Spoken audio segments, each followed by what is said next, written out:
আজকে আমার ছেলেমেয়ের পছন্দের রান্না করলাম। তারা কিন্তু এটা অনেক পছন্দ করে। আসসালামু আলাইকুম, কি অবস্থা সবার, কেমন আছেন সবাই? আশা করি সবাই খুব ভালো আছেন, আল্লাহর রহমতে আমিও ভালো আছি। এই তো প্রথমেই বসিয়ে দিলাম ডিম সিদ্ধ, তারপরে কিন্তু বসিয়ে দিলাম মূলা সিদ্ধ।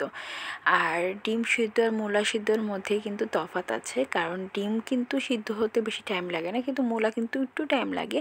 যাই হোক, আমি ডিম নামিয়ে ফেলেছি, তো তারপর আমি কিন্তু কড়াইতে বসিয়ে দিয়েছি।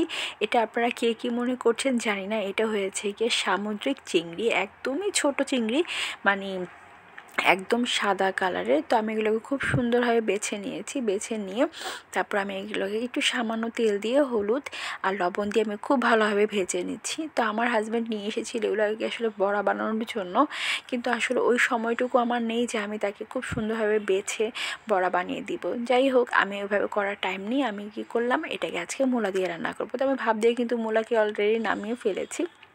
তো তারপরে চলে গেলাম আমি আমার মূলা রান্না করার জন্য। আমি এখানে তেলে পেঁয়াজ আর সামান্য লবণ দিয়ে খুব ভালোভাবে নাড়াচাড়া করে নিয়েছি, আর এখানে 1 চামচের মতো আমি রসুন বাটা দিয়েছি।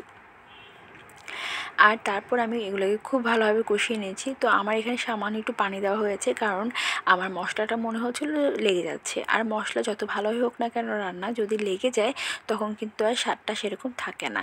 যাই হোক, আমার মশলা খুব ভালোভাবে কষানো হয়ে গিয়েছে, আর আমার যে ভাজা চিংড়িগুলো ছিল সেগুলো কিন্তু আমি এগুলোর সাথে দিয়ে নিয়েছি, মানে মশলার সাথে। আর আমার চিংড়ির সাইজ এত ছোট যে সেটাকে আসলে অণুবীক্ষণ যন্ত্র ছাড়া দেখা যাবে না। যাই হোক, আমি বুঝতে পারলেই হবে, কারো বোঝা হোক বা না হোক। আমি খুব ভালোভাবে কষিয়ে নিয়েছি। তো তারপর আমি এখানে আমার যে মূলাগুলো ভাপ দিয়ে রেখেছিলাম সেগুলো দিয়ে দিয়েছি। অনেকে হয়তো বা মূলাটা ভাপ দেয়, বা অনেকে ডাইরেক্ট কেটেই দিয়ে দিতে পারে, যার যেভাবে ভালো লাগে, কিন্তু আমার কাছে একটু ভাপ দিয়ে নিলেই ভালো লাগে। তো যাই হোক, আমি পাশের চুলায় কিন্তু মূলাটাকে বসিয়ে দিয়েছি, সেটা আস্তে আস্তে হয়ে যাবে। আর এরপর আমি কিছুটা ডিম নিয়েছিলাম আজকে। তো ডিমগুলোকে আমি আজকে ভুনা করব, আর আমার ছেলে তো ডিম অনেক পছন্দ করে, তার ডিম ভুনা অনেক পছন্দ।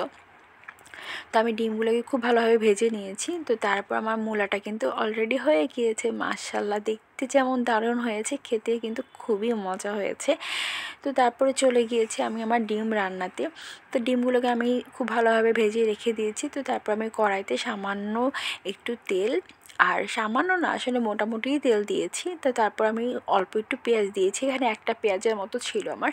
তো এখানে তারপর লবণ দিয়ে আমি খুব ভালোভাবে ভেজে নিয়েছি। তো তারপর এখানে আমি 1 চামচের মতো, 1 চামচেরও কম আমি রসুন বাটা দিয়েছি, আর হাফ চামচের মতো আমি হলুদ গুঁড়া দিয়েছি, আর এখানে আমি 1 চামচের মতো মরিচের গুঁড়া দিয়েছি। তো দেওয়ার পর আমি এগুলো খুব ভালোভাবে কষিয়ে নিয়েছি। তো তারপর আমি একটা টমেটো কেটে, মানে স্লাইস করে কেটে আমি দিয়ে দিলাম। তো তারপর আমি কিন্তু টমেটোগুলোকে খুব ভালোভাবে কষাচ্ছি, এবং টমেটোগুলোকে কিন্তু আমি নরম করে একদম থেতলিয়ে ফেলেছি, কারণ আমার কাছে তরকারিতে আস্তে আস্তে টমেটো একদমই ভালো লাগে না।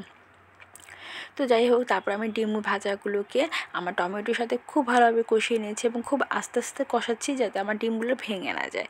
তো তারপর আমি ডিমগুলোতে ঝোলের জন্য পানি দিয়ে দিয়েছি। তো আমার মোটামুটি ঝোল কিন্তু মানে কমে এসেছে। আমি এর লবণটাও টেস্ট করে দেখলাম যে না, ঠিক আছে। তো তারপর আমি ধনিয়া পাতা দিয়ে নামিয়ে ফেললাম, এবং এটা ছিল আমার ডিমের ফাইনাল লুক। মাশাআল্লাহ, দেখতে কিন্তু খুব দারুণ হয়েছে, খেতে কিন্তু অনেক অসাধারণ হয়েছে।